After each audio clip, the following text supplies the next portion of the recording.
Lançaria sobre ele, conforme Gênesis 53, a iniquidade de todos nós. E diz que ali não tinha beleza nele. Ele foi feito pecado por nós. Toda sujeira nossa, toda maldade nossa, toda corrupção nossa, toda violência nossa, todo o pecado nosso foi lançado sobre ele. E diz a Bíblia que agradou ao Pai moê-lo naquela cruz. Ele suporta a ira de Deus que devia cair sobre a sua, sobre a minha, sobre a nossa cabeça. Ele sente a ira de Deus nele? Nele. Nossa. Fuzilando-o. Ali na cruz, Deus cumpriu a sua justiça. Nele, no Filho, para não punir a nós.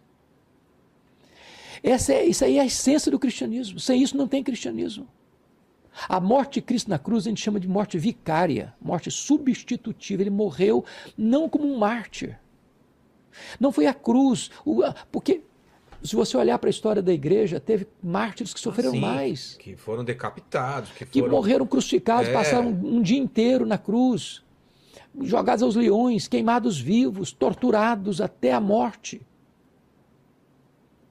O sofrimento dele foi sofrimento vicário. Quando eu sofro, por mais que eu sofro pelos meus pecados. Jesus sofreu pelo nosso pecado. Isso é que significa o cálice tão amargo. E ele sofreu dor física, dor espiritual. O que ele sofreu lá? Ele sofreu fisicamente, moralmente, espiritualmente. Agora, deixa eu dizer uma coisa maravilhosa para você. Você se lembra que no segundo round de oração, veio um anjo para consolá-lo. No terceiro round, ele não chora apenas. Ele sangra. Isso. Por que significa isso? Significa que a dor, isso a medicina explora isso. Pelos poros ele estava. A intensidade do sofrimento dele, da agonia dele era tal que os vasos sanguíneos começam a se romper. E ele começa a suar sangue. Mas quando ele se levanta do terceiro período de oração, não tem mais angústia. Por quê? Não tem mais angústia, porque ele estava completamente rendido ao projeto do Pai e o Pai o preparou para aquele momento. Então, para você perceber, quando a turba chegou, capitaneada por Judas Iscariotes, armada até os dentes, foi Jesus quem se apresentou. A quem buscais? Está lá em João.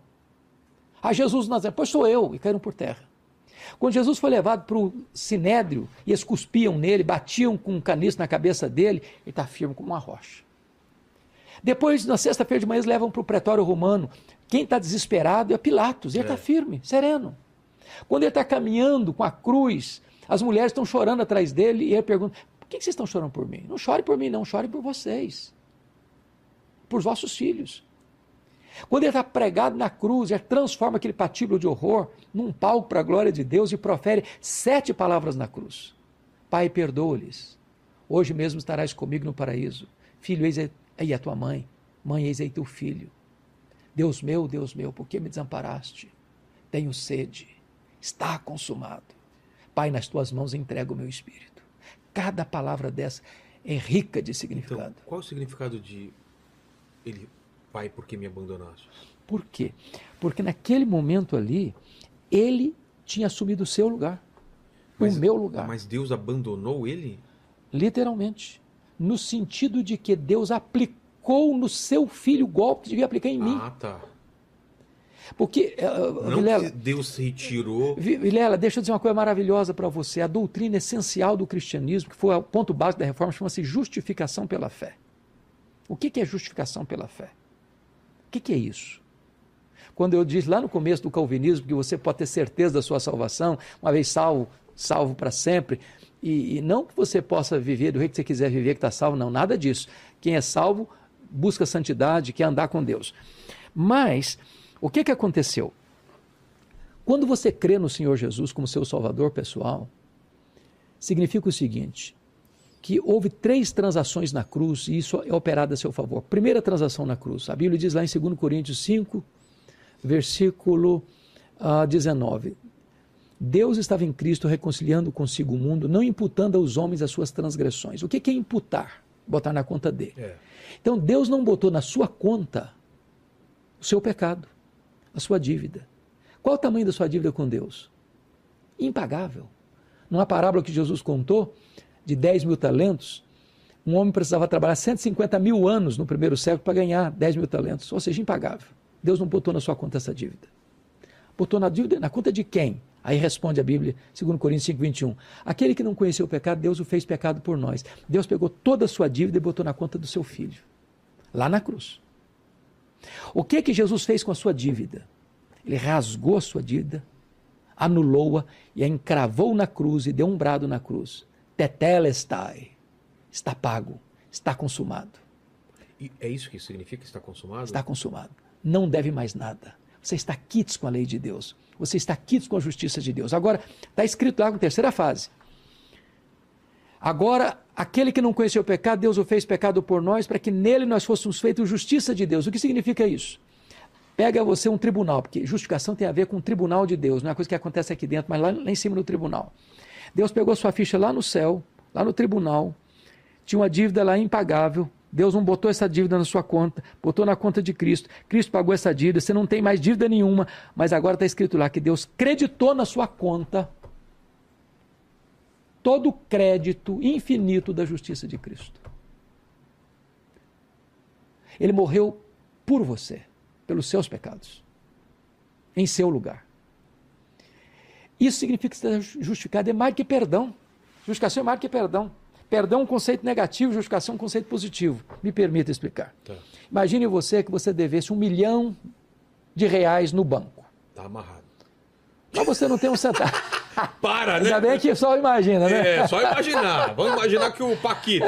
Paquito. R$1 milhão no banco, você não tem um centavo. Meu Deus. Aí alguém vai lá e deposita na sua conta R$1 milhão, a sua dívida é o quê? Perdoada, quitada. Você não deve, você não deve. Está pago, está pago. Mas se você estava quebrado, você contou, você não tem mais dívida. Isso é perdão. Isso é perdão. O que é justificação? É muito mais do que perdão é um conceito negativo. Justificação significa que todo o crédito da justiça de Cristo é depositado na sua conta. Quando Deus puxa a sua ficha no tribunal do céu, está escrito aqui, não deve mais nada. Ele tem um crédito infinito. E aí volta a pergunta do seu filho lá. Se o meu filho errar, ele deixa de ser filho? Não. A Bíblia diz lá em 1 João 1,9 assim, se confessarmos os nossos pecados, Deus é fiel e justo para nos perdoar os pecados e nos purificar de toda a injustiça. Você já parou para perguntar por que Deus é fiel e justo para perdoar? O justo não perdoa. O justo não perdoa. O justo aplica a lei. Se fosse usar uma linguagem humana, estaria assim, Deus é fiel e misericordioso para perdoar, mas Deus fiel e justo? Me permita ilustrar para você entender o que estou falando. Imagine que nós estivéssemos aqui com as nossas respectivas famílias. Tá. Filhos pequenos, filhos... Tal. Entra um bandido no meio da nossa família, saca uma arma e tira a vida de um dos nossos filhos. A polícia pega essa pessoa, bota na cadeia, ele vai a júri, 7-0, 30 anos de cadeia. Pergunta a você, em nome da justiça, o juiz pode dizer para esse cidadão criminoso, pode ir para casa. Você está liberado. O juiz, em nome da justiça, pode fazer isso? Não. Por que não? Porque existem regras. Porque o papel do juiz é o quê? Aplicar a lei. Exato. E a justiça. E fazer exercer a justiça. Então, como é que Deus é fiel e justo? Porque Deus, sendo justo, não pune o mesmo pecado duas vezes. O seu pecado já foi punido na cruz de Cristo. Quando você creu em Jesus, todos os seus pecados do passado, do presente e do futuro foram levados na cruz. Quando você comete um pecado agora, você homologuel, concorda com Deus, eu errei, Senhor. Eu pequei, Senhor. Aí Deus diz, pois esse pecado já foi pago na cruz. Antes de Cristo, qual a diferença entre pecar antes de Cristo e depois de Cristo? Os que pecaram antes olharam para o Cristo que haveria de ser crucificado. Nós olhamos para o Cristo que foi crucificado. Um olhava para o futuro, o outro olha para o passado. Que bonito isso. Convergindo em Cristo. Cristo é o eixo da história. Uma coisa que eu queria entender é sobre os 40 dias no deserto de Jesus. Perfeito. E o significado da tentação de Satanás. Ele, até aquele ponto, ele percebe que tem um Messias. Ele acredita que Jesus é realmente o Filho de Deus? O Satanás? Sim. Claro que sim. Ele sabe. Ele sabe. Só que ele acredita que pode vencer. Ou ele sabe que vai perder.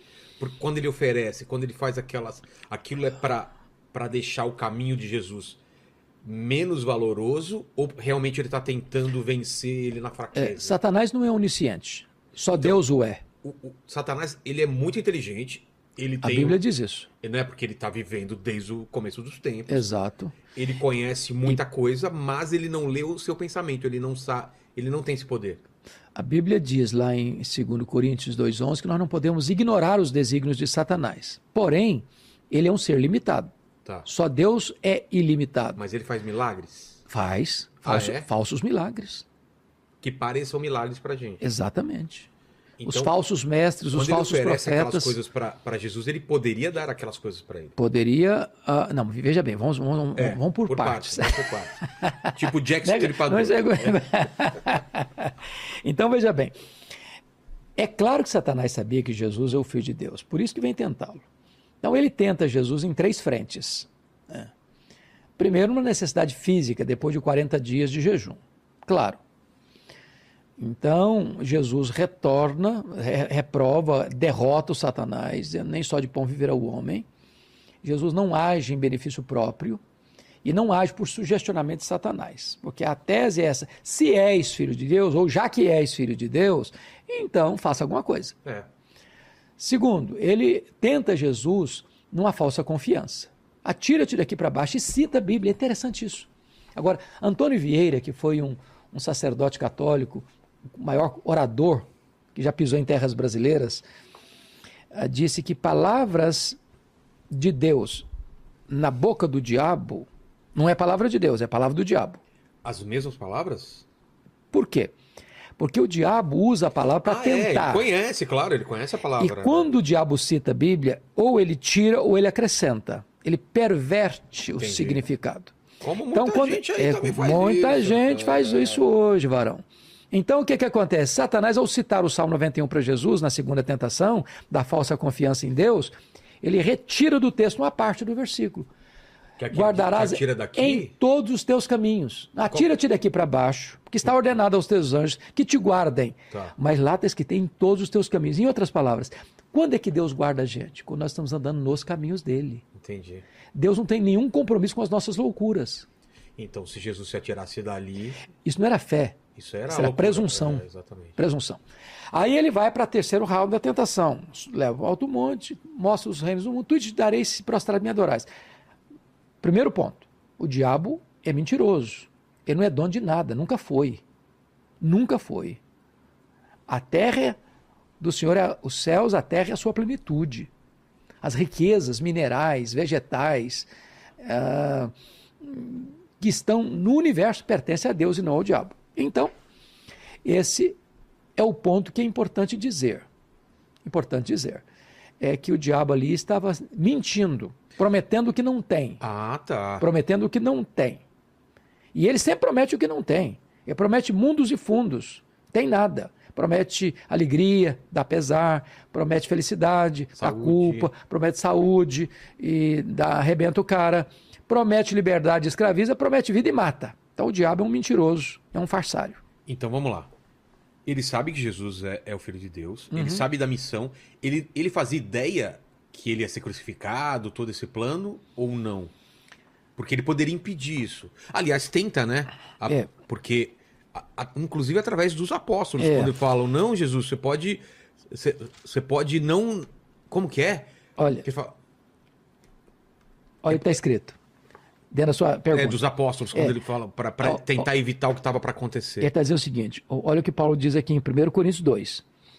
Sabedoria é essa que nenhum dos poderosos desse século conheceu, falando da sabedoria de Deus. Tá. Porque se a tivessem conhecido, jamais teriam crucificado o Senhor da glória.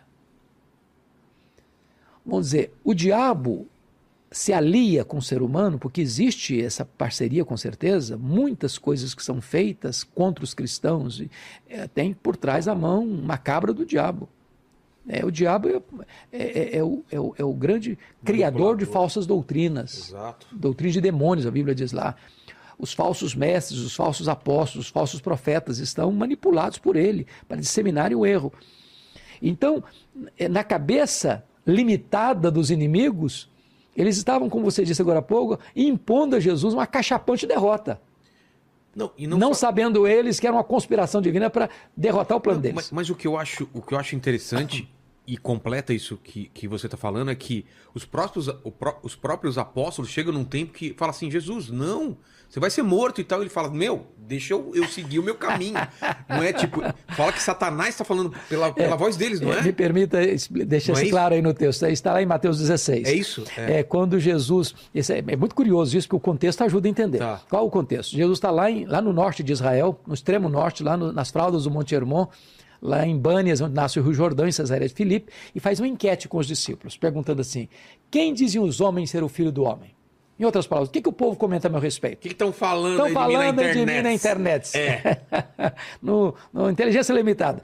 Bom, aí os discípulos respondem, Senhor, o povo não está sabendo nada. Uns dizem que tu és João Batista, outros dizem que tu és Elias, outros dizem que tu és Jeremias, outros dizem que tu és alguns dos profetas. Bola errada em todas. Aí Jesus pergunta para eles assim, e vós, quem dizeis que eu sou? Aí o Pedrão responde, tu és o Cristo, filho do Deus vivo. Aí Jesus diz assim, bem-aventurado és Simão Bar-Jonas, porque não foi carne e sangue que tu revela, mas meu Pai que está nos céus. E eu também te digo, que tu és Pedro, e sobre esta pedra eu edificarei a minha igreja. E as portas do inferno não prevalecerão contra ela. Jesus não está dizendo que Pedro é a pedra, não. Não? Não, de jeito nenhum. Ué? Tu és minha... Então vamos trabalhar isso. Então vamos lá, agora informação nova aí pra mim. Vou chegar lá e no texto que você está querendo. Tá isso bom. aqui, eu estou no caminho ainda. Tá bom. Então veja bem, esse texto, Vilela, é um dos textos mais importantes do cristianismo. Porque da correta interpretação dele depende o futuro do cristianismo. Quem é esta pedra sobre a qual a igreja está edificada? Então tem 3 interpretações. Pedro, tu és pedra e sobre essa pedra minha igreja será edificada. É isso?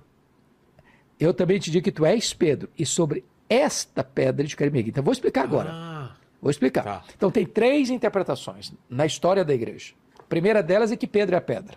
Eu sempre entendi assim. O catolicismo subscreve isso. Mais de 800 milhões de pessoas no mundo subscrevem esse pensamento. Agora vamos entender o texto. Há um trocadilho, Vilela, no grego, que foi escrito, entre a palavra pedra e a palavra Pedro. Petra Com e certeza. Petros. Sei. Petros deriva de Petra, e não Petra deriva de Petros. Petra é rocha, inabalável. Petros é fragmento de pedra arrancado de um maciço rochoso. Petra é uma metáfora usada apenas para Deus em toda a Bíblia, jamais para um homem. Então, o que Jesus está dizendo é o seguinte, eu também te digo que tu és um fragmento de pedra, mas sobre esta rocha, que sou eu... Ele está falando sobre ele? De ele, sobre ele. Todo o contexto da passagem está falando de Jesus. Sobre esta rocha que sou eu, sobre esta pedra que sou eu, edificarei minha igreja. Mas tem mais. Pega comigo o contexto do pronome. O pronome. Esta e essa. Você sabe que em português tem diferença. Sim, esta é para alguma coisa próxima, essa para a mesma coisa em inglês. This e that. Tá. A mesma coisa do grego. This, that é uma coisa Isso. que tá fora. Então, por exemplo, eu estou com a minha Bíblia aqui. Certo. Eu digo esta Bíblia. Se eu colocar minha Bíblia do lado de lá da mesa, e essa Bíblia. Exato. Se Jesus tivesse a intenção de dizer que Pedro era pedra, ele teria dito, eu também te digo que tu és Petros, e sobre essa pedra eu edificarei minha igreja. Mas não foi o que eu disse. Eu também te digo que tu és Petros, fragmento de pedra, mas sobre esta pedra, sobre esta rocha, eu edificarei minha igreja.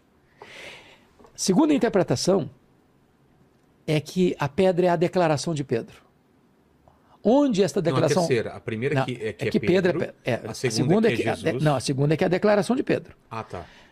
Tu és o Cristo. Onde esta declaração foi feita? Tu és o Cristo, filho do Deus vivo, aí a igreja está estabelecida. Mas na primeira ainda, só me lembrar uma frase importante em latim. Tá. A frase é essa, ubi Petros ibi ecclesia. É uma frase em latim. Onde está Pedro? Aí está a igreja. Então, fechando a primeira linha. Segunda linha é a declaração de Pedro. Terceira linha, eu penso assim, e os cristãos, via de regra, pensam assim, Cristo é a pedra. Cristo é a pedra. Então, Jesus é o fundamento da igreja, é isso que o texto está dizendo. Paulo, concordando com isso, lá em 1 Coríntios 3,11, diz assim, ninguém pode lançar outro fundamento além daquele que já foi posto, o qual é Cristo Jesus. Faz muito mais sentido.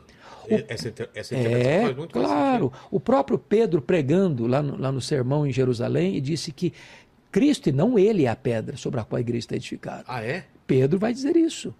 Na sua primeira carta, o Pedro vai reafirmar isso, que a pedra é Cristo. Paulo vai afirmar em 1 Coríntios 10,4 que Cristo é a pedra.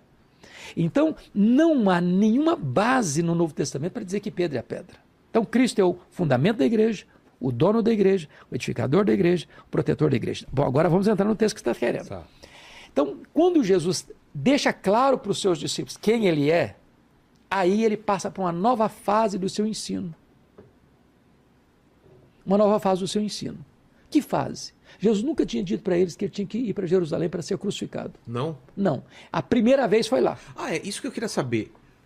Ele controla as informações. Ele não fala todo o plano. Não, logo de cara não. Tá. Ele vai falando Sendo paulatinamente. paulatinamente. Então, pela primeira vez, Jesus abre o verbo com os discípulos. Quando? Em que momento? Logo depois que ele afirma que ele é a pedra, que a igreja está edificada sobre ele. Tá. Em seguida, ato contínuo. Tá. Aí quando Jesus afirma para os discípulos, olha, é necessário que o Filho do Homem suba para Jerusalém e seja entregue nas mãos dos principais sacerdotes e escribas para ser crucificado. Aí o Pedrão chama Jesus à parte. Ei. Logo depois de afirmar que ele é o Filho de Deus. E passa a reprovar Jesus. Tem piedade de ti mesmo. Que negócio é esse? Larga a mão dos pensamentos soturnos, doentio, de morte. Pensa diferente. E aí Jesus olha e diz, arreda Satanás. Então. És para mim causa de tropeço. Cogitas das coisas dos homens e não das coisas de Deus. Agora pense comigo. Se a igreja tivesse edificada sobre Pedro, ela estaria edificada sobre uma areia movediça. Agora, o que Jesus não disse? Vamos entender. Primeiro, Jesus não chamou Pedro de Satanás. Segundo, Jesus não chamou Pedro de endemoniado. Terceiro, Jesus não mandou Pedro arredar. Quando ele fala, afasta de mim, Satanás, o que ele está dizendo? Afasta de mim, Satanás. Ele está dizendo o seguinte, ele está mandando Satanás arredar, e não Pedro. Satanás que estava induzindo Pedro, entendi. Pedro a afastar Jesus do propósito de Deus. Porque ele tem esse poder de influenciar. Satanás e tem o poder de induzir. E que parecer que aquilo é um pensamento Do teu. Pedro. Pro Pedro, Botando poderia palavras parecer, da boca do Pedro. Poderia parecer que é um pensamento dele, mas era influenciado. O que ele está dizendo assim, Satanás, você arreda. O Pedro não, o Pedro fica, Entendi. o Pedro é meu discípulo, e em Pedro eu vou continuar investindo. O que acontece logo depois disso? O que acontece logo depois disso, uma semana depois, essa é boa pergunta, a sua pergunta, maravilhosa. Uma semana depois, está lá em Lucas 9, em Mateus 17, que Jesus sobe para um alto monte para orar. E leva quem? Pedro, Tiago, João, e ele é transfigurado. E aparece Moisés e Elias falando com ele em glória sobre a sua partida. A palavra partida no grego é êxodos, que representa a libertação. A cruz seria o nosso êxodo. Foi na cruz que Jesus nos libertou. Essa transfiguração seria o quê? Diz o texto que Jesus resplandeceu o rosto, resplandeceu o corpo, resplandeceu as vestes. Aquilo era uma espécie de antepasto, antegosto do que seria a glória. Do que seria a ressurreição? A ressurreição e a glória. Mas ele eterna. não sobe aos céus nessa Não, hora. não, só não. Uma... É uma representação disso. E Moisés e Elias vêm representando os profetas e representando a lei. E ali, então, a partir dali, Jesus desce. E está escrito lá em Lucas 9, 51 e 53, que todo mundo podia ler no semblante de Jesus, que ele estava indo para Jerusalém. Ou seja, Jesus não vai para Jerusalém inocentemente, ele não vai ser pego de surpresa, ele não vai lá e é surpreendido por uma trama, ele está no controle. Para você ter uma ideia, lá em Marcos 14, diz que 2 dias antes dessa festa, onde ele é preso, os judeus, os principais sacerdotes judeus, tramavam prender Jesus à traição para matá-lo depois da festa. Ah, é? É. Mas em Mateus 26, que é o texto paralelo, diz que 2 dias antes da festa é Jesus quem diz que vai ser entregue nas mãos dos principais sacerdotes e escribas para ser crucificado. Ou seja, quando os homens acham que eles estão no controle, eles estão apenas cumprindo um plano e um propósito já estabelecido por Deus. Então aí vem uma pergunta agora. Vamos lá. E Judas nesse plano? Boa Quando pergunta. Judas traz Jesus, é Satanás que está traindo, ele está tendo livre-arbítrio, ele está fazendo uma vontade dele, ou ele está cumprindo uma profecia, então ele é sacrificado em nome de Deus, e aí, é perigoso que eu até vou falar, mas me entenda, só para a gente, Jesus estaria precisando que ele traísse, senão não aconteceria... por exemplo, se Judas não traísse, se no último momento... Fala, não, cara, eu não vou fazer isso. não se cumpriria a palavra ou mesmo assim se cumpriria? Veja bem, nós não trabalhamos com suposições nem hipóteses, nós trabalhamos com fatos. Exato. Então, veja bem, havia uma profecia? Havia uma profecia. Exato. Judas necessariamente foi criado, predestinado para isso? Não. Não? Judas foi 100% responsável pelas suas atitudes? Foi. Mas por que nesse caso não foi Satanás como naquele caso de Pedro? Porque Satanás, ele não tem o papel de ser o protagonista da ação de imediato, ele vai instrumentalizar alguém. Ele é um ser invisível. Mas ele não podia ter E ele entrou em Satanás. Judas o escutou. Porque veja bem, vamos pegar o trecho. Durante a Santa Ceia, né, que ele entrega o pão. Então veja bem, Judas foi escolhido como um apóstolo. Tá. Se você perceber, tinha os méritos. Todos os apóstolos de Jesus eram galileus.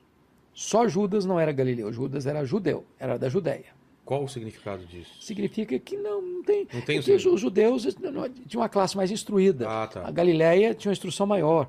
Lá na Galileia, na Judéia tinha uma instrução maior. Lá na Galileia era chamada Galileia dos gentios. O pessoal era mais simples? Mais simples. Pessoal mais rural. Entendi. Tá?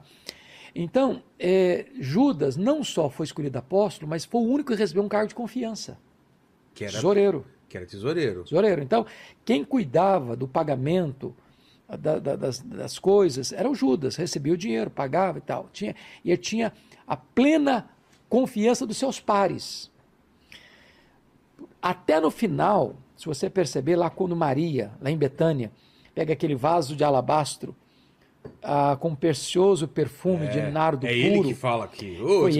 Vai gastar com... É caro isso daí, é desperdício. Disse que é isso, podia vender esse negócio aí, 300 denários, dava aos pobres e tal. E lá em João 12 diz que ele fez isso, não é porque ele era filantropo, não. Ele era ladrão. Ali diz que ele era ladrão. Ele estava interessado nessa grana. E o contexto histórico prova que ele saiu dessa noite lá em Betânia, para ir lá em Jerusalém, 10 quilômetros, para vender Jesus por 30 moedas de prata. Foi aí? Foi aí. E aí diz o texto que ele aguarda uma ocasião oportuna para entregar Jesus. Aí veja a malignidade do coração de Judas. Porque quando Jesus está à mesa, na Páscoa, na quinta-feira à noite, Jesus lava os pés dos discípulos. Lava os pés de Judas. Quando Jesus está comendo, Jesus faz uma declaração espantosa. Um de vós há de me trair. O pânico entre eles. Quem, Senhor? Quem? Porventura sou eu? Porventura sou eu? Porventura sou eu? Porventura sou eu? O Judas tem a cara de pau de perguntar: porventura sou eu, Senhor? Tu o dizes. E Jesus o revela ainda mais. Aquele que meter comigo a mão no prato, esse me trairá. E diz a Bíblia que nesse momento Satanás entrou nele. E ele saiu. E os discípulos confiavam tanto nele que acharam que ele, como tesoureiro, tinha saído para comprar alguma coisa, estava precisando ali para o jantar de Páscoa. Não duvidaram. Quando ele lidera a turba no Getsemane, que é ele quem lidera a turba armada, e vai dar a senha, ele beija Jesus. E Jesus ainda diz a última: amigo, por que vieste? Com um beijo traz o Filho do Homem? O que é isso, por que vieste? Porque Jesus estava, até aquele momento, tentando ganhar o coração dele. Conquistar o coração dele. E ele endurecido. E aí o que acontece? Ele reconhece o erro dele, mas não chega ao arrependimento, ele só vai ao remorso, porque você sabe que arrependimento, metanoia, tem que ter 3 elementos. Arrependimento é um círculo que empreende razão, emoção e vontade. Judas conseguiu dois aspectos do arrependimento, mas não chegou no terceiro. Ele reconheceu o erro dele, confessou o erro dele, devolveu o dinheiro da traição, ficou triste, mas não se voltou para Jesus. Não pediu perdão. Não pediu perdão. Aí selou o destino dele com suicídio. Se você olhar o pecado de Judas e de Pedro, o grau é o mesmo. Pedro negou Jesus, negou reiteradamente, negou com blasfêmia. Mas o Pedro se arrependeu, chorou, se voltou, foi perdoado. Mas ainda fica a pergunta, Judas só fez aquilo por causa da profecia? Não, o Judas tinha uma profecia? Tinha. Tinha. Mas Judas era absolutamente responsável pelas atitudes. Em momento algum, Judas vai poder dizer, olha, eu fui predestinado para isso, então não tinha outra opção. Ele era um ser livre para tomar a decisão dele. E tomou a decisão errada. Esse aqui é o ponto. O homem é 100% responsável pelas suas decisões. Entendi.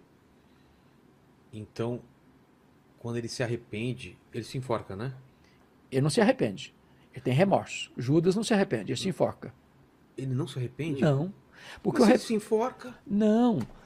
Veja bem, arrependimento, voltando a dizer, são 3 elementos que precisam ter um ciclo completo, senão não fecha o ciclo. Remorso é você... Remorso, você tem um reconhecimento do erro, você tem certeza que você sabe errou, que ele errou, você tem tristeza pelo que errou, mas você não tem a volição, você não dá a meia volta.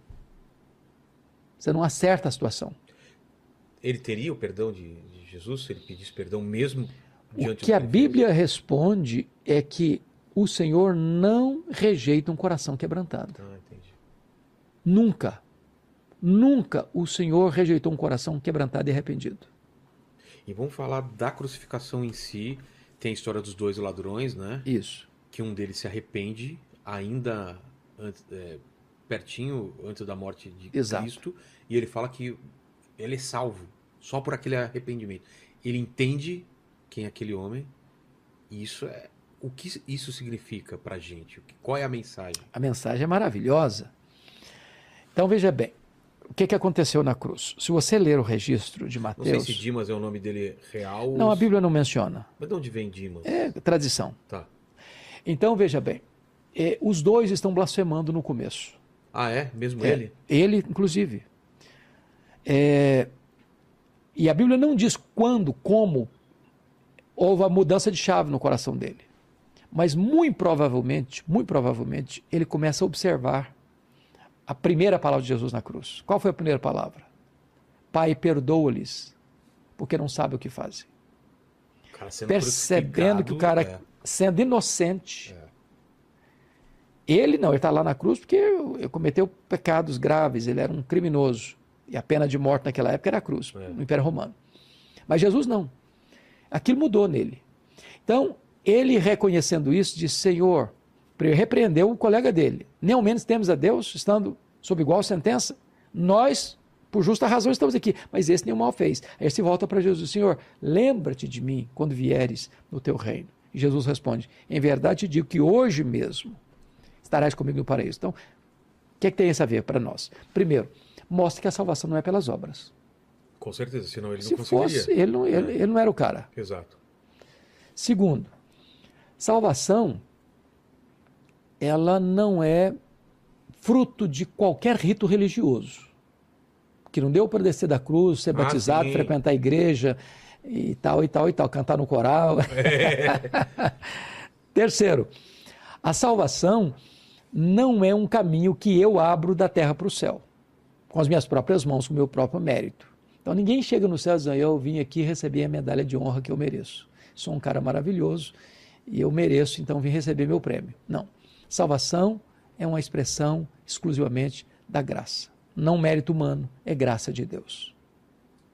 Recebida imediatamente. Não é lá no final, não é agora. Agora, no momento que você creu, nesse momento, você é salvo. Jesus disse em Mateus 6,47 assim, em verdade vos digo, quem crê tem a vida eterna. Simples assim, profundo assim, misterioso assim. Entendi. E agora vamos para os tempos finais. Vamos lá. Jesus, ele fala em algum momento sobre... Ele morre e volta depois de 3 dias. Ele fala em algum momento sobre os tempos finais? Fala. Nesse momento ou antes? Não, antes. O que ele fala? Então vamos lá. Mateus 24. Mateus 24 ou Lucas 21 traz o que nós chamamos de o sermão profético de Jesus. É tradição ou ele foi ao inferno? Não, eu vou... durante esses 3 dias. Eu vou explicar isso para você daqui a pouquinho. Mas vamos pegar a questão do fim dos tempos.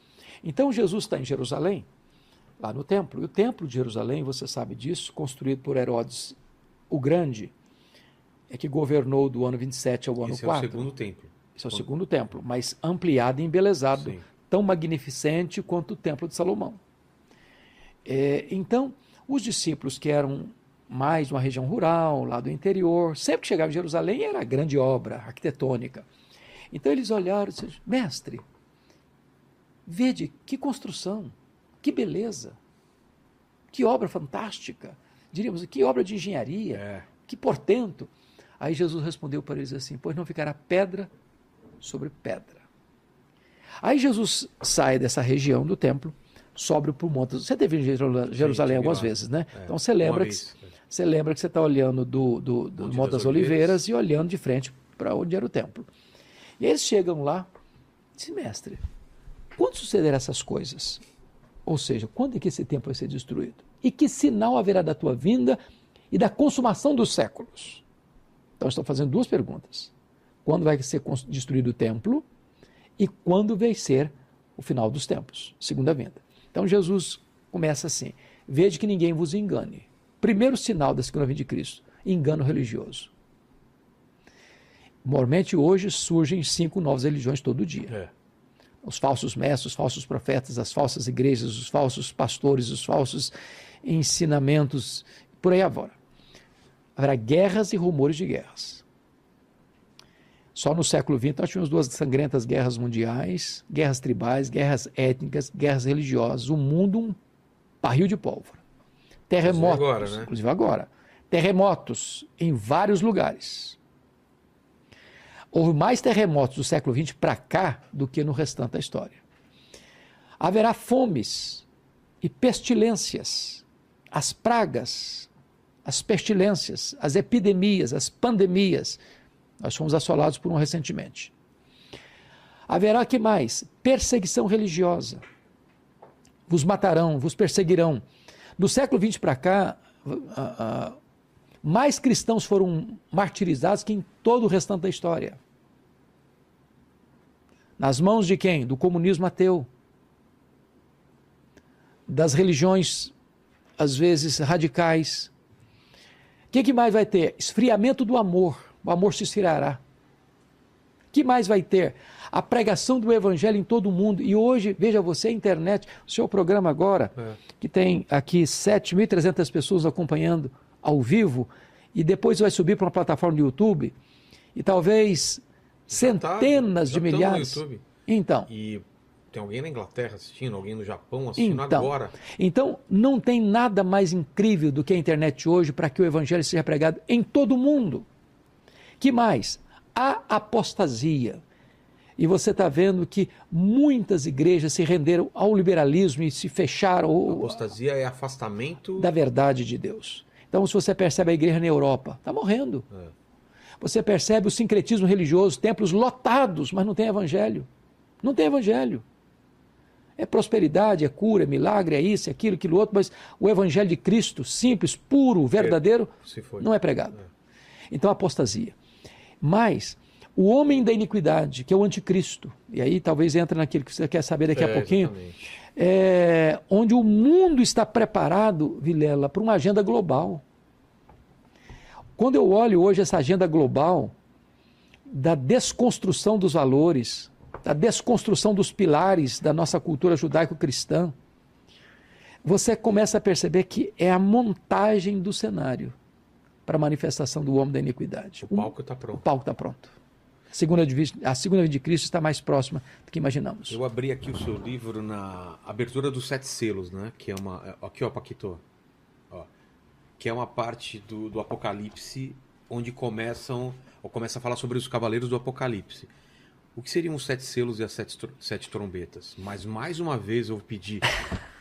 Cara, eu tô indo muito ao banheiro, cara. Ô, Paquito, me ajuda aí. Se tiver uma pergunta sobre esse assunto, o que a gente falou, melhor. Porque eu quero voltar. Você quer que eu espere você para dar a resposta dessa pergunta? Então vamos à pergunta dele.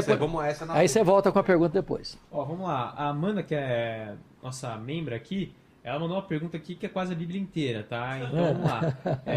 Ela mandou aqui, em Coríntios, fala sobre Paulo plantar, e Apolo regar, mas é Deus quem dá o crescimento. E hoje em dia, essa divisão que não existe numa cidade com relação à placa de igrejas. Não há comunhão entre os cristãos de uma única cidade. Antigamente era os cristãos em tal cidade, os cristãos naquela outra cidade. Hoje em dia, em uma cidade, a impressão que dá é divisão dos irmãos devido à denominação. E ela pediu para você comentar o que você acha disso. Muito boa pergunta. Veja bem, então ela está se referindo ao texto de 1 Coríntios 3, versículo 6. Eu plantei, Apolo regou, mas o crescimento veio de Deus. De modo que nem o que planta é alguma coisa, nem o que rega, mas Deus que dá o crescimento. O que ele está querendo dizer esse texto é o seguinte: nós não somos concorrentes, nós somos cooperadores. Paulo plantou, ele foi o fundador da igreja, ele saiu da igreja, foi para Éfeso, mas Apolo veio, deu continuidade ao seu trabalho, regando, mas quem produz os resultados da igreja é Deus, porque Ele é quem dá o arrependimento para a vida, Ele é quem dá a fé salvadora, Ele é quem justifica, Ele é quem regenera, Ele é quem santifica. Então, a salvação é uma obra de Deus. O que ela está apontando é um fato. A divisão das igrejas hoje é triste.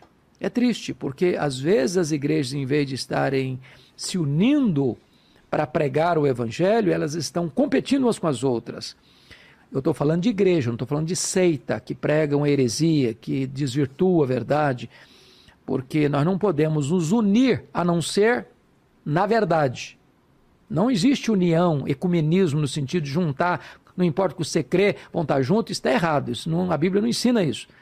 Mas se há salvação em Cristo, nós estamos unidos no Evangelho, precisamos sim cooperar em vez de competir. É isso que ela está querendo dizer nesse texto. Pois bem, voltando à sua Manda mais umas antes da gente entrar no Apocalipse.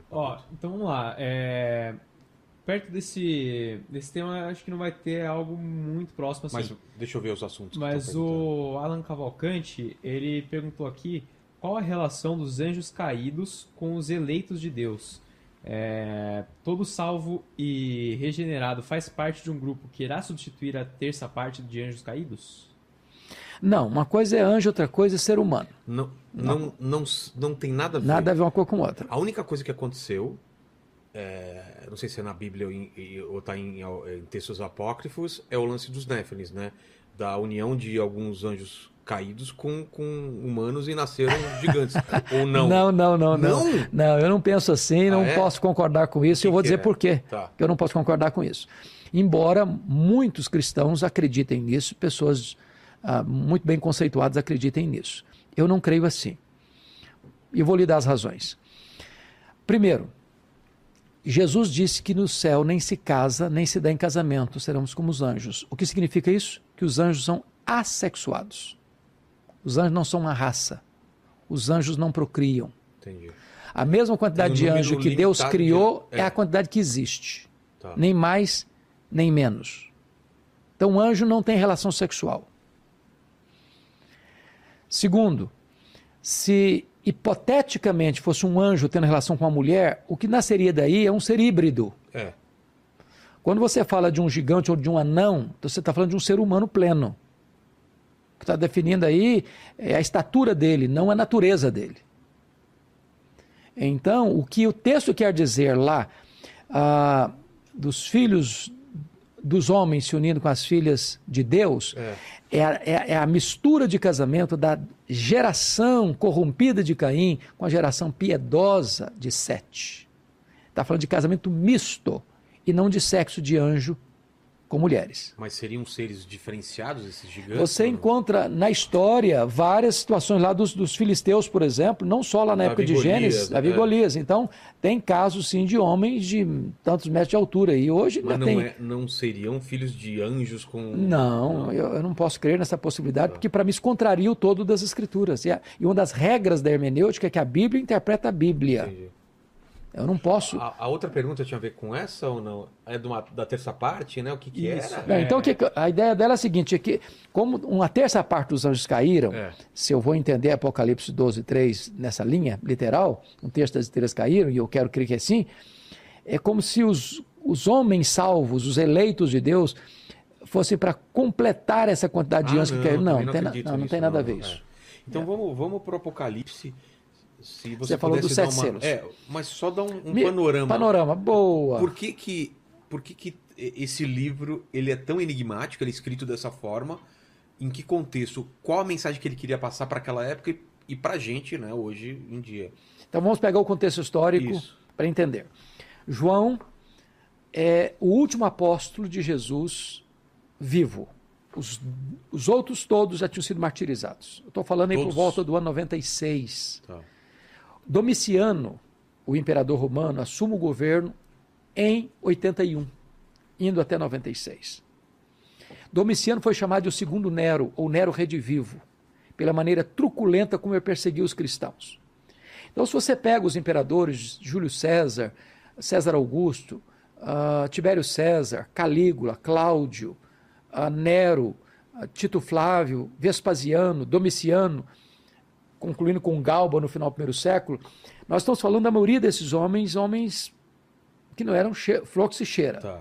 Mas Nero começa a perseguição crudelíssima. Domiciano vem na mesma toada. O que Domiciano faz? Ele pega João, que era pastor em Éfeso, deporta João para esta ilha vulcânica, para esta colônia penal, chamada de Ilha de Patmos, uma ilha do mar Egeu.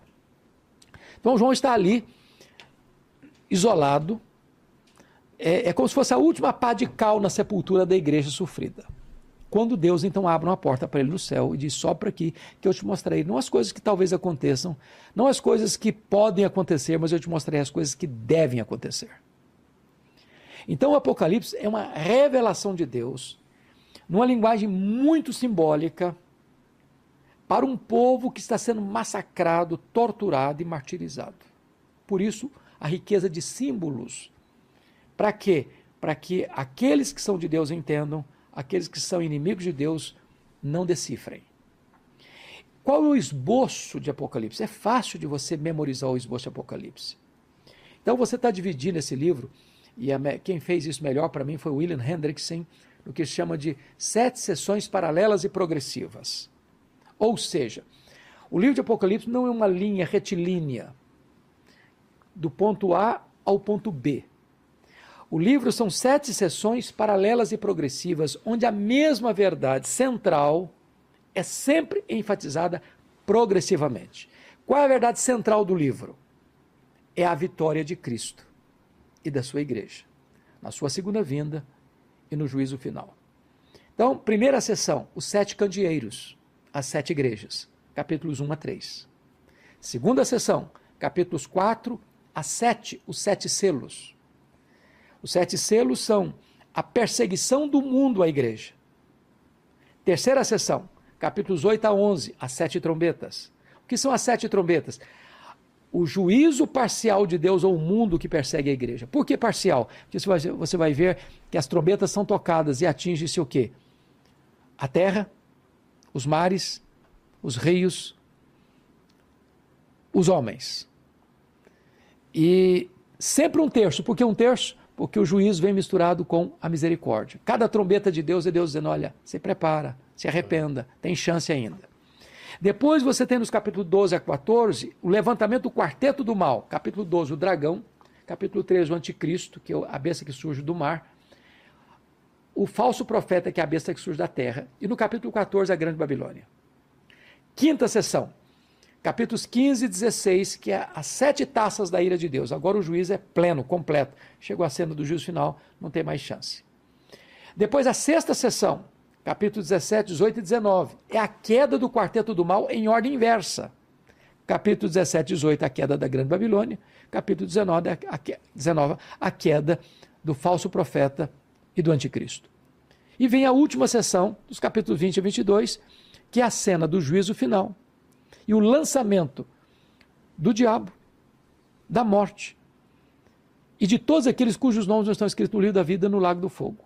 Novos céus e nova terra, e então se estabelece a eternidade de gozo para aqueles que são salvos, de condenação eterna para aqueles que rejeitaram a graça de Deus. Então o livro pode ser resumido nessas 7 sessões paralelas e progressivas. Os selos. Selos. São 7 selos. 7 selos. Cada selo que abre é um problema que vai surgindo, né? Ele deixa isso claro aqui no capítulo de número 6, né, quando vai... eu estou em Apocalipse, né? Eu estava em Coríntios, desculpa. Vamos para lá. Então, o que vai mencionar? Se você perceber. Então, o primeiro selo é o cavalo branco, né? Cavaleiro em cima de um cavalo branco, né? E isso, aliás, dá pano para manga, para interpretar, porque alguns acham que o cavalo branco é o anticristo, Cristo, e outros falam que é o anticristo. Cristo ou anticristo? Eu creio firmemente que é Cristo. Ah, é? Por que razão? Volta a dizer a linguagem simbólica de Apocalipse. A cor branca nunca é usada para o diabo, nem para o anticristo. Se você perceber, foi lhe dado uma coroa e ele saiu vencendo e para vencer. O anticristo vai ser derrotado. Cristo é o único que saiu para vencer, vencendo e para vencer. Então, Cristo é aquele que dá abertura aos 7 selos. Quando vem o terceiro selo, o segundo selo é o cavalo vermelho.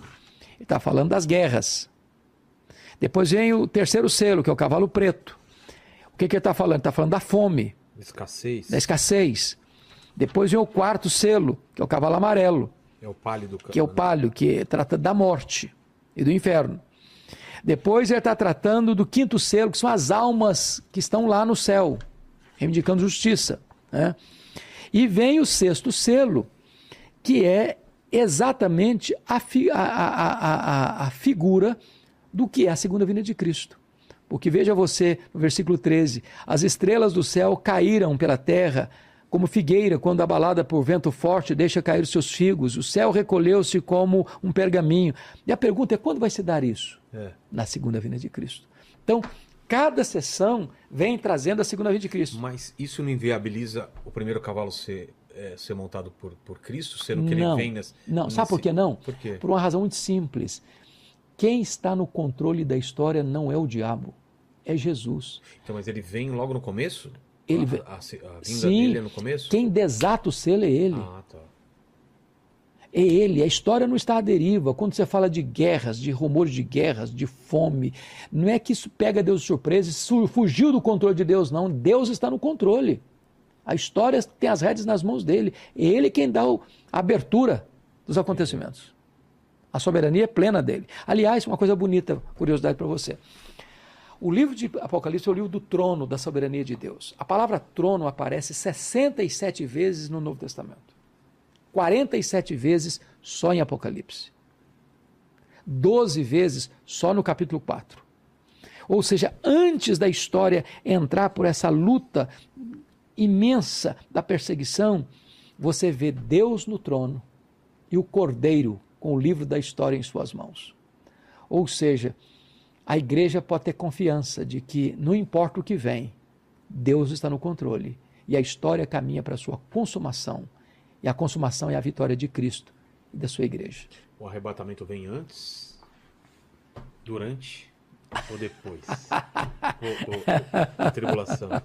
Essa é uma excelente pergunta. Porque todo mundo várias pessoas têm posições diferentes. É verdade, é verdade. Então veja bem, você agora faz uma pergunta escatológica sobre a segunda vinda de Cristo. Nós temos 4 grandes correntes de interpretação. São 4? 4. São 3. São 4. Você tem o amilenismo, você tem o pós-milenismo, você tem o pré-milenismo histórico e você tem o pré-milenismo dispensacionalista, que é pré-tribulacionista. Quando o pré-milenismo histórico é pós-tribulacionista. Então, é importante dizer isso. Isso não é doutrina. O que é doutrina, que é verdade, que não pode mexer, são cláusulas pétreas, é que Jesus voltará. É que os mortos vão ressuscitar, que vai ter juízo final, que vai ter céu e inferno. Isso é doutrina, isso não se mexe. Agora, as correntes de pensamento sobre essa doutrina vão variar. Por exemplo, os pré-milenistas, pré-tribulacionistas, acreditam num arrebatamento secreto, diferente da segunda vinda visível. Então, eles dizem o seguinte: nós estamos aqui em 3 pessoas, certo? hipoteticamente, vamos imaginar que 2 de nós aqui seja salvo e 1 ainda não. Eu e você. Não vou nem ter dúvidas. Tô brincando, É brincadeira, hein, Paquito? Não, mas nem eu tenho dúvida quanto a isso. Ô, Paquito, desculpa, viu? A gente vai. Então, o que acontece no arrebatamento secreto? Tá. Então, 2 de nós sumiria daqui. E 1 ficaria... Cadê o fulano? Cadê os caras? Cadê os caras? Sumiram. Acabou o programa no meio. Então tem aquela música lá, o mercado está vazio, o seu barulho já cessou, o martelo dos obreiros, né? Imagine um avião, o piloto está arrebatado, o avião fica à deriva. Então, um desespero total. Não tem base bíblica, sabe, Para isso? Vilela, para isso. Tá. Você não vai encontrar no Novo Testamento a ideia de um arrebatamento secreto diferente de segunda vinda. Não tem. Não tem. A segunda vinda, ela tem características muito claras. Primeiro, ela é pessoal. É ele que voltará, não é outro. Ele não vai mandar um arcanjo, é ele. Segundo, ela é visível, todo olho verá. Terceiro, ela é audível. Dada a sua palavra de ordem, ouvida a voz do arcanjo, ressoada a trombeta de Deus, descerá dos céus. Quarto, ela é repentina, como o Oriente, como o relâmpago risca do céu do Oriente ao Ocidente. Num momento, no abrir e fechar de olhos. Quinto, ela é inesperada, é como um ladrão de noite. Não manda um telegrama, nem um WhatsApp dizendo, olha, tal dia, faz um cafezinho, pão de queijo que eu estou chegando. Vai acontecer. Né? Sexto, ela é inescapável, é como uma mulher grávida que dá para dar luz, não dá para desmarcar esse evento. Nenhuma corte tem autoridade para desmarcar esse evento. Sétimo, ela é vitoriosa. Ele vem, coloca todos os inimigos debaixo dos seus pés, se assenta no trono e julga as nações. Então, essas são características da segunda vinda. Não tem arrebatamento secreto. Não há base bíblica para isso. Essa é uma das opções. E as outras? Então, o que é que eu entendo? Eu, particularmente, como calvinista que sou, eu defendo a ideia e a posição amilenista. Eu acho que ela é mais simples, mais fácil de entender, mais clara à luz das Escrituras. O que é que ela diz? Que vêm os sinais, são eloquentes, que nós citamos aqui, engano religioso, guerras, terremotos, fomes, epidemias, esfriamento do amor, perseguição religiosa, apostasia, tal, etc. Tá. Jesus vem, pessoalmente, visivelmente, se assenta no trono, julga as nações, novos céus, nova terra, condenação. A segunda vinda de Cristo põe fim na história, acaba a história, começa a eternidade. Não tem tribulação? Sim, a igreja passará por ela. Quando? Antes Antes da volta de Jesus. Tá. Só o pré-milenismo dispensacionalista é pré-tribulacionista, como se o arrebatamento acontecesse antes da tribulação. Não, nós cremos que a igreja enfrentará a tribulação. Claro, óbvio, a igreja enfrentará a grande tribulação. Vou ler para você. Tá. Rapidinho aqui, eu vou ler esse texto para você perceber o que é isso. Está escrito o seguinte aqui. E a vós outros que sois atribulados, alívio juntamente conosco, quando do céu se manifestar o Senhor Jesus, com os anjos do seu poder, na sua segunda vinda, claro. Vós outros que sois o quê? Atribulados. Vai se manifestar o quê? Alívio juntamente conosco, quando do céu se manifestar. Então a igreja está passando por ela. E está escrito, e a vós outros que sois tribulados, alívio juntamente conosco, quando do céu se manifestar o Senhor Jesus com os anjos do seu poder, em chama de fogo, tomando vingança contra os que não conhecem a Deus e contra os que não obedecem ao evangelho de nosso Senhor Jesus Cristo. Esses sofrerão penalidade de eterna destruição, banidos da face do Senhor, da glória do seu poder. Quando Jesus voltar, a igreja estará, sim, debaixo de intensa perseguição. Jesus vem, os tira da perseguição na sua segunda vinda. Entendi. E os que ficam serão atribulados, ou seja, condenação eterna. E a tribulação é correto aquela coisa de 7 anos ou isso também não tem base? Basicamente é um número simbólico também, porque 7 é um número de completude. 7 é um número de completude. Então o Apocalipse é um livro simbólico. 7 selos, 7 trombetas, 7 taças, 7 igrejas, a besta que surge do mar, 7 cabeças, 10 chifres. Não dá para você literalizar isso. Imagina um bicho com 7 cabeças, com 10 chifres. Um monstro esquisito. São símbolos que representam uma realidade espiritual. Entendi. E o dragão é o... O dragão é o diabo. É o diabo. E o anticristo seria quem? O anticristo Seria boa o pergunta. correspondente de Cristo? É uma boa pergunta. Quem é o anticristo? Veja bem, o diabo sempre quis imitar a Deus. Então, como Cristo, Filho de Deus, se encarnou, ele também vai querer se encarnar. Então, o anticristo vai ser uma espécie de encarnação de Satanás. Como Cristo morreu e ressuscitou, ele vai ter um simulacro de ressurreição. Como Cristo sela o seu povo com o Espírito Santo, ele também vai querer marcar os seus com o sinal da besta. Então, o anticristo tem nome de homem. Está escrito lá. Nome de homem. Vai receber todo o poder de Satanás. E Mas é humano, então. É humano. É humano. Olha aqui o que está escrito em Apocalipse 13. A coisa é muito grave. Está escrito aqui, ó. Foi-lhe dado também que pelejasse contra os santos, os crentes, e os vencesse. Como assim os vencesse? O diabo, o anticristo vai vencer os crentes? Vai e não vai.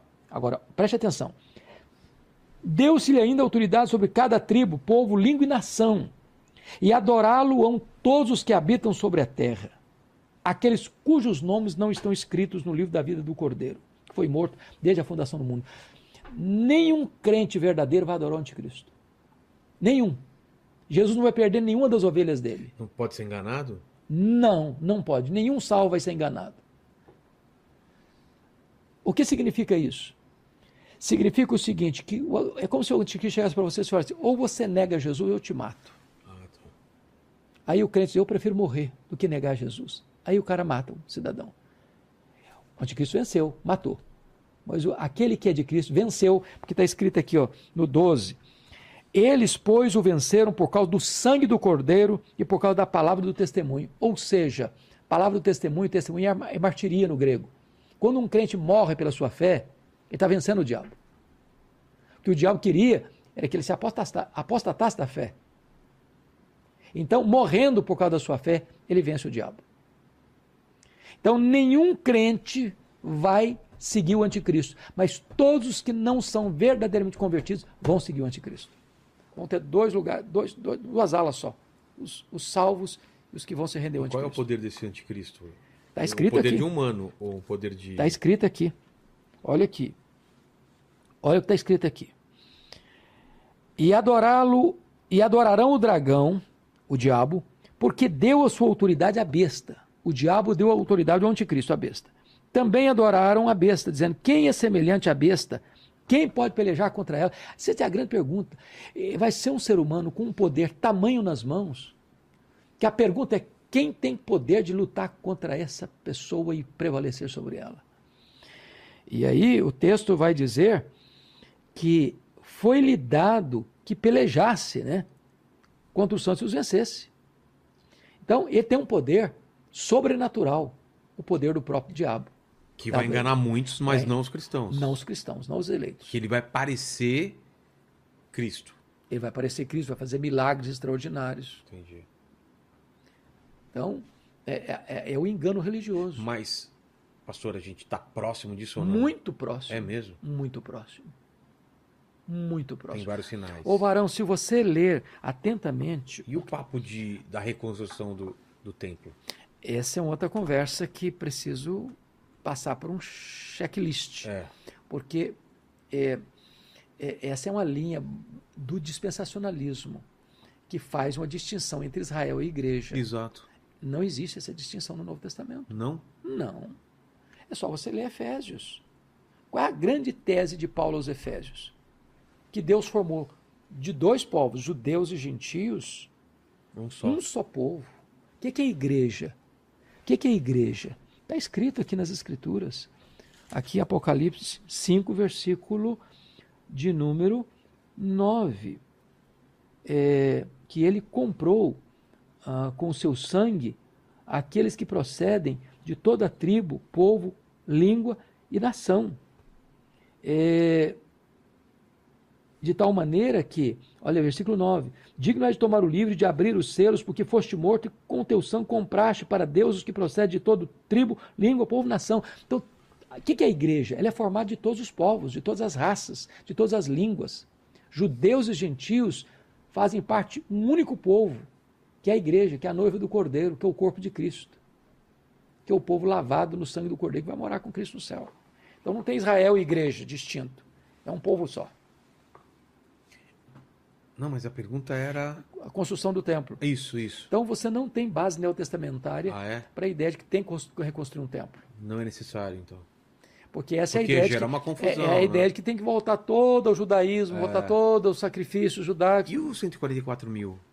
São judeus, né, que retornam. Linguagem simbólica, de também. novo. Isso é uma linguagem do número... Está no Apocalipse 6 e 7, que fala de linguagem contável e incontável. Tá. A igreja ela é contável para Deus.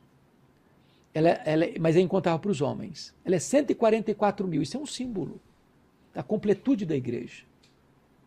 Mas é uma multidão inumerável que não se pode contar ao mesmo tempo.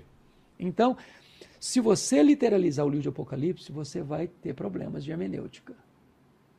Porque é um livro altamente simbólico que precisa ser interpretado nessa perspectiva. Entendi. Embora uma das regras da hermenêutica é que você deve interpretar literalmente sempre que possível.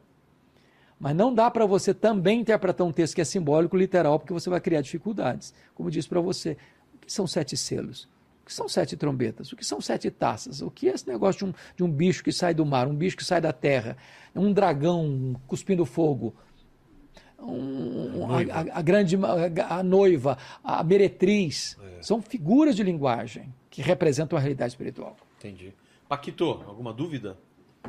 Bora lá, muitas dúvidas. Nossa, aqui, é mesmo? O pessoal ficou empolvoroso aí quando a gente entrou nesse assunto. Ó, tentar chamar mais sobre o tema.